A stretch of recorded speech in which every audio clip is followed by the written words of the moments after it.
वाराणसी श्री काशी विश्वनाथ मंदिर पहुंची मां अन्नपूर्णा की प्रतिमा। मां अन्नपूर्णा की प्रतिमा पुनः अपने काशी धाम में 108 वर्षों के बाद देवोत्थान एकादशी के दिन विराजमान हुई है। कनाडा की रेजिना विश्वविद्यालय की मैकेंजी आर्ट गैलरी से प्राप्त हुई काशी पुराधीश्वरी माता अन्नपूर्णा की मूर्ति को वाराणसी स्थित श्री काशी विश्वनाथ धाम में दिनांक 15 नवंबर 2021 को देवोत्थान एकादशी के पावन अवसर पर प्राण प्रतिष्ठित किया गया। उक्त मूर्ति की शोभा यात्रा दिनांक 11 नवंबर गोपाष्टमी पर नई दिल्ली से प्रस्थान कर प्रदेश के विभिन्न जनपदों से होते हुए वाराणसी पहुंची, जहां मुख्यमंत्री सहित अन्य विशेष अतिथि गणों की उपस्थिति में स्थापना कार्यक्रम संपन्न हुआ। प्रयागराज सहयोग महासंघ का जनसंपर्क अभियान लगातार जारी। राजनीतिक सुधार को प्रतिबद्ध सामाजिक समूह सहयोग महासंघ द्वारा अग्रिम उत्तर प्रदेश विधानसभा चुनाव के मद्देनजर जन जागरण कार्यक्रम जारी है। राष्ट्रीय युवा एकता लोक शक्ति पार्टी की राष्ट्रीय अध्यक्ष नेहा सिंह कुशवाहा के मार्गदर्शन में पार्टी की चायल विधानसभा के संभावित प्रत्याशी अर्चना गौतम के बुलावे व सहयोग से उस्मानपुर गांव में प्रचार कार्य संपन्न हुआ। इस अवसर पर सहयोग महासंघ के संयोजक केशवनाथ, फाफामऊ विधानसभा प्रत्याशी विनोद कुमार पांडे सहित अन्य ग्रामीण उपस्थित रहे। जनसंपर्क के दौरान लोगों की समस्याओं और निदान पर विस्तृत जानकारी प्राप्त की गई। नई दिल्ली, आज प्रधानमंत्री नरेंद्र मोदी उत्तर प्रदेश में पूर्वांचल एक्सप्रेसवे का उद्घाटन करेंगे। कार्यक्रम के लिए प्रधानमंत्री मोदी सुल्तानपुर पहुंच रहे हैं। पीएम मोदी दोपहर 1:30 बजे पूर्वांचल एक्सप्रेसवे पर लैंड करेंगे। इसके बाद पीएम मोदी पूर्वांचल एक्सप्रेसवे का उद्घाटन करेंगे। ये यूपी की योगी सरकार का एक मेगा प्रोजेक्ट था। इसके बाद एक्सप्रेसवे पर बने रनवे पर इंडियन एयरफोर्स के लड़ाकू विमान एयर शो के जरिए अपने पराक्रम और शौर्य का प्रदर्शन करेंगे। नई दिल्ली, केंद्र सरकार ने इस्लामी उपदेशक जाकिर नाइक के नेतृत्व वाले इस्लामिक रिसर्च फाउंडेशन IRF पर लगाए प्रतिबंध को सोमवार को 5 साल के लिए बढ़ा दिया है।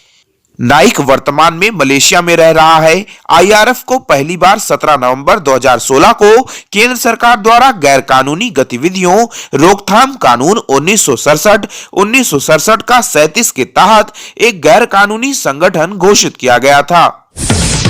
श्रीनगर, जम्मू कश्मीर के श्रीनगर में सुरक्षा बलों ने 2 आतंकियों को मार गिराया है। इस दौरान आतंकियों का एक मददगार भी दहशतगर्दों की गोलियों से ही मारा गया। पुलिस सूत्रों से मिली जानकारी के अनुसार पुलिस की SOG ने इनपुट के बाद रिहायशी इलाकों में आतंकियों को घेर लिया था, जिसके बाद आतंकियों ने फायरिंग शुरू कर दी, लेकिन सुरक्षा बलों ने मुंहतोड़ जवाब देते हुए 2 आतंकियों को ढेर कर दिया। बलरामपुर, बहुजन समाज पार्टी विधानसभा क्षेत्र उतरौला के तत्वाधान में बानीजोत में 1 दिवसीय प्रशिक्षण शिविर कैडर कैंप का आयोजन किया गया। कार्यक्रम में अतिथि मुख्य सेक्टर प्रभारी देवीपाटन मंडल राजकुमार कुरील उपस्थित रहे। कार्यक्रम का आयोजन देवीपाटन मंडल बसपा सेक्टर प्रभारी व सदस्य जिला पंचायत राम प्रताप वर्मा के विशेष सहयोग से आयोजित किया गया। राजनीतिक खेल में प्यादे की तरह हो रहा है बीएसपी का इस्तेमाल, चरणजीत सिंह चन्नी। मुख्यमंत्री ने कहा कि बीजेपी ने अपने ही दवाई का स्वाद चखने के बाद अकाली फिर से बीएसपी के पास आए हैं, लेकिन इस बार भी वे अपने कुटिल राजनीति कर रहे हैं और बीएसपी को होशियारपुर और पठानकोट जैसी सीटें दे दी हैं, जहां वे खुद भी नहीं जीते हैं। नई दिल्ली, पोस्टमार्टम के लिए देश में अंग्रेजों के समय से जो प्रथा चली आ रही थी, उसको अब सरकार ने तुरंत प्रभाव से समाप्त कर दिया है। अब तक यह नियम था कि सूर्यास्त के बाद पोस्टमार्टम नहीं किया जाएगा, लेकिन अब सरकार ने नया आदेश जारी किया है कि जिन अस्पतालों में रात को भी पोस्टमार्टम की व्यवस्था है, वहां पर सूर्यास्त के बाद भी इसे किया जाएगा। केंद्रीय स्वास्थ्य मंत्री ने सोमवार को इसके बारे में जानकारी दी। सरकार ने कहा कि इस कदम से अंगदान का लाभ उठाने वाले लोगों को सहायता मिलेगी। नैनीताल, कांग्रेस नेता सलमान खुर्शीद के घर पर आगजनी और पथराव की घटना सामने आई।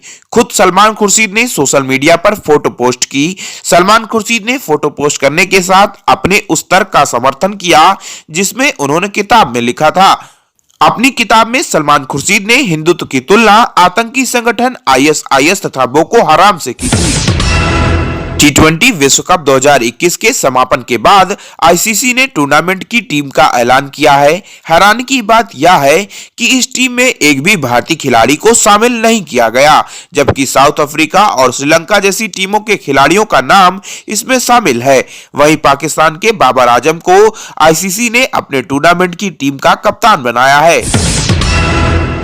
This program is co-sponsored by Viraj Profiles Limited, Value Solutions in Stainless Steel, MIDC Tarapur, Maharashtra 401506। नमस्कार दोस्तों, एशियन एयरलाइंस सच का आईना में देखिए राजनीति, मनोरंजन, बिजनेस, खेलकूद, धर्म और देश दुनिया की प्रमुख खबरें। एशियन एयरलाइंस पर हमारे चैनल को लगातार देखने के लिए सब्सक्राइब करें, बेल आइकन दबाकर अप्रूव करें।